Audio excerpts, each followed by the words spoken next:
But it's always fun the first day you get to put full pads on and the guys get to compete. We obviously had a really we call it a pride tackle drill we did there, where guys got a lot of reps to work one-on-one tackling and to minimize the amount of bodies that potentially could get rolled into. So that's we talked about how much are we going to tackle. That's one example of a way that we can work on tackling. It's not full speed collisions where guys are running, it's in short spaces, but the defenders can work on their form tackling stuff and the offensive players can work on the impact of getting tackled. So that was one way. And then we had one period there early in practice where we let the guys go live for 25 plays, which was great. Antoine injured his elbow in a O-line D-line drill. X-rays are negative, which is very positive. I'd imagine it's going to be 1-2 weeks, maybe 10 days. I don't know exactly what it is, but it is nothing structurally wrong, which is positive. Outside of that, some guys obviously were still limited today. Jordan Simmons, Stephen Mitchell did about half the practice, and just kind of held him back some. And Andre Walker again was obviously very limited, and Lamar was obviously very limited. So nothing really new there. So all good with Antoine, nothing structurally, which is great. I thought again that the practice was competitive. Really nice interception for a touchdown there early on in practice by Quentin Powell. It was very impressive. I thought it was good to see Randall Telfair make a couple big plays for us in the passing game early on in a team setting. I thought the offense again created a couple big plays, but defensively, the defense is making it very difficult on the offense to run the football.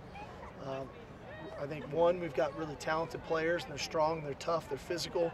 We've got a really good scheme that I think is conducive to our players right now, and they make it difficult running the ball. So that part for us is great defensively. Offensively, we've got to continue to hunt and peck to get better there. I thought it was good to have Kevon Seymour doing more today. Made some plays, had a big pass breakup on a third down. So again, that was positive. I think we're seeing Sua getting more healthy. He was flying around pretty actively today as well. So all in all, it was a good first day in pads. Obviously, we get the day off tomorrow. I think it's needed. I think you go 5 straight days the way we have, at the tempo we've gone at, the pace we've gone at, the intensity we've gone at. I think a day off physically and mentally for the guys is much needed. I think that you can get a little mental and physical fatigue 5 days into this thing. So the day off seems right tomorrow to kind of let them get their legs back a little bit, let them clear their mind a little bit, and then come back Sunday morning and have a really good and hard practice. So they have nothing tomorrow? There are no meetings, no? We'll have some pretty short meetings tomorrow night. I know they're going to the movies tomorrow afternoon just to keep them off their feet. So, but it's a day for them to kind of get away. It's a way for our coaches to kind of go hug their families tomorrow morning for a little bit, and then for us to really do some hard evaluation. Obviously on the personnel. But also on our schemes to make sure what we're doing is again fitting our personnel and vice versa, and then where are we headed from there, and as we continue to grow on offense, defense, and on special teams, and then we've obviously got to continue to recruit, and so recruiting will be a big emphasis for the staff tomorrow as well. And what was the thinking with Buck and Trey today?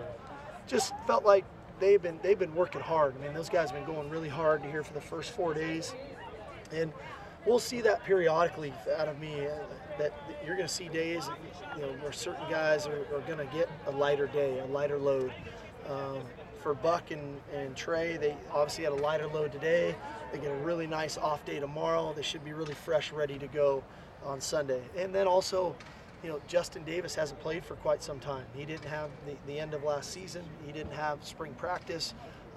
And we wanted to give him a really kind of more of a tough day today, where he got a lot of carries and had to run when he was a little bit fatigued, when he was a little bit banged up. So that was obviously intentional as well. Steve, is the working in an off day, a couple of them actually into training camp, is that something you did at Washington, or has this evolved? I guess it's really evolved in our time at Washington. It went from 1 off day to 2 to 3. Actually, this year's training camp is the first time they'll actually have 4 off days. But the more research keeps telling us how important recovery is for longevity. And so I just try to stay in tune with that stuff. And in meeting with a lot of different people, a lot of different teams, and what people have done in the NFL, it seems like that's the model. The trend is where we're heading. Where we're getting mandated more by the NCAA. The NFL is getting mandated more by the NFL, the teams, and so the mandation is one thing, but then there's the next piece of what's right for your team. And we want to practice hard. We want to be physical. We want to be fast. We want to make it intense. But I have to also be aware of our numbers. I can't be naive to the fact of that. And so we're just trying to be smart and aware and giving our guys the best chance to be successful every time we take the field. Leonard Williams said he's still not quite 100%. He's really close. Do you notice that at all, or does it seem like I wouldn't know. Leonard makes it really hard to run the ball, and he gets after the quarterback, and he's a really bad matchup when one guy's blocking him. But fortunately, as I reminded Coach Drevno last night, we were watching the film, as hard as it is that we have to face Leonard every day in practice, we don't have to face him every Saturday during the season. So he's a tough matchup. He really is, and he plays the game very hard. He plays with amazing effort. He enjoys being out here. I mean, as big as he is, I mean, that guy's got just a bundle of energy, and I would never know. And maybe he's saving a couple things for us here for the first scrimmage or something. I don't know, but he sure seems like he's playing 100%. Sua Cravens mentioned, when asked about a player that he's seen the most growth out of from last year to this year, and he mentioned Chris Hawkins. Can you give us your thoughts on him? I would probably echo that by Sua. Again, I didn't know a whole lot from last year. He was a kid who redshirted. He was a kid that we knew in the recruiting process, but even in the first day of spring practice to the 15th day, I thought Chris really improved. And then he had a great offseason this summer with Ivan Lewis and our strength staff. He's got a really high football IQ. He plays the game very savvy. And then when he has opportunities to make plays, he does it. I think he's really worked on his top-end speed. He's faster, he's stronger, and it's a credit to his work ethic, quite honestly. And so he's played fantastic for us here the first 5 days, which we were hoping for, that we could get another veteran-type corner with Josh, Kevon, and now Chris to give us 3 guys there that have more college experience than some of the true freshman kids. And he's really responded well for us. Another player that's saying good things. Leonard is saying Zach Banner is as good at offensive tackles he's played against. What do you see? I've been impressed with Zach. Again, just the work ethic. I think that he had the surgeries on the hip impingements at the end of last season. I think that helped him from a flexibility standpoint. But I think he's got really good rapport with Coach Drevno. Coach Drevno really pushes Zach, and Zach responds. He's very bright, and he gets the game. And the best thing for Zach Banner is to go against Leonard Williams every single day. He's not going to face a better player in any game this season. So for him to go against Leonard every single day pushes Zach every day that we go out. And he doesn't whine. He doesn't complain about it. He comes to work, and it's hard. It's hard to block 94, but the end result is Zach's a better player for it. Are there players in freshmen who you plan on maybe switching anymore at all, or have we seen what we're going to see? No, we're going to talk about that tomorrow. I think a couple of the names that are natural to talk about are Rasheed Johnson and Juju Smith. So we'll look at that. But I don't know. It's going to get brought up to me tomorrow by position coaches and whatnot. But I will say the freshman class, to me, those guys have really performed well. I think about a J.N.A. Harris. I think about John Plattenberg. I think about Jonathan Lockett today, Lamont Simmons, Bryce Dixon, the young O-lineman. I think Damien's gotten better every single day. It was good to get Vianney back out today, full steam ahead. Chris Brown. Achena, Olajuwon Tucker, these guys you don't notice. A lot of times freshmen go in, you notice because they screw up and they give up big plays or they don't know their assignment. These guys are working really hard and they want to be part of it. I give a lot of credit to the leadership on our team of setting an example for these guys of what it takes to be prepared mentally, physically, and emotionally for practice. And this freshman class has really bought in and followed along. They knew, we tried to stress their importance to our success this season. For us to have the depth needed, that they were going to have to be prepared to play, and they've really responded so far through 5 practices. At this point, are you where you, in terms of this first week of camp, are you where you envisioned you would be? Well, I think you could ask every coach in America after 5 days, and they're all going to tell you how great they are and how good their team is. And everything's good. You know, I mean, because it is. You know, nobody's lost yet. Everybody's undefeated. Everybody's got high aspirations and all those things. I think we're getting quality work. We're fortunate that we are a balanced team.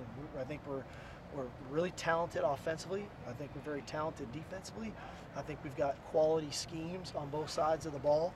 And so our practices are very competitive. And neither side is perfect, but the guys are forced to come out and compete every day, or they're going to get beat. You know, they're going to get beat. The guy across from them is very good, and the schemes are very good. So for me, that's probably the most important thing, that we're coming out, we're implementing good schemes, our guys are competing at a high level, and knock on wood, for the most part, we're pretty healthy. And you know, we haven't started game plan, and we haven't started getting specific. We're just in the basic stages of it. Now, the reality of it is 3 weeks from today, we're going to be getting on a bus, going to the hotel, getting ready to play Fresno the next day. So it's going to come quickly, and we need to get ourselves prepared for that. But through week one, I guess it's kind of status quo for where I thought we would be. It's still early in fall camp, obviously. But you were talking about Bryce Dixon at the beginning of play that's impressed you. What type of a role do you envision playing him as? Is, you know, the tight end role that he would play is a little unique. I think the key for us, and I'm going to be a little general, then I'll get to Bryce. With young players, it is important, in my opinion, and this is something that I've learned over time, you have to try to keep putting them in position to be successful. And with success can build their confidence and belief in themselves, and then you can start to expand their role. So a lot of what we're doing here this first week is putting them in all sorts of different situations, different scenarios, asking them to do different things so that we can gather information. He's good at this, he's not so good at this, he's okay at this, and then we can build upon the things that he's good at and keep putting him in position to build that confidence. And then the things he's pretty good at, work on him with it. You know, work on those things with him, whether it's pre-practice, post-practice, middle of practice, to, you know, expand his game. Bryce, to his credit, is obviously a very talented receiving tight end. He's a really tough matchup for any linebacker. He's a tough matchup for a lot of safeties. He's, you know, 6'4", 250 pounds. He can really run. He's a natural releaser at the line of scrimmage. He's a great route runner. He's got excellent ball skills. So that we know is his skill set. The other thing we know about him, he's very willing. He wants to try. He wants to learn. He works at his blocking. Is that the strength of his game? No. But I think over time we can continue to build upon it to where he's an all-around player. But in the short term, that guy is a weapon in our passing game that hopefully we see early on in the season. With guys like Lamar and Andre, maybe Jordan Simmons, who were out of spring, who missed the end of last year, and now are starting to be a little limited through camp. Is there a point where you worry that if this is still learning, you might have to change your plans of how you can use them, going into the year? And at what point do you think that would be where you really start getting concerned? Well, I think, at the end of next week, we're really going to have to assess where they're at, how much they've contributed in 2 weeks, and then how critical the third week of training camp is to really getting them prepared for the early portion of the season, because that fourth week is going to be really dedicated to game preparation for Fresno.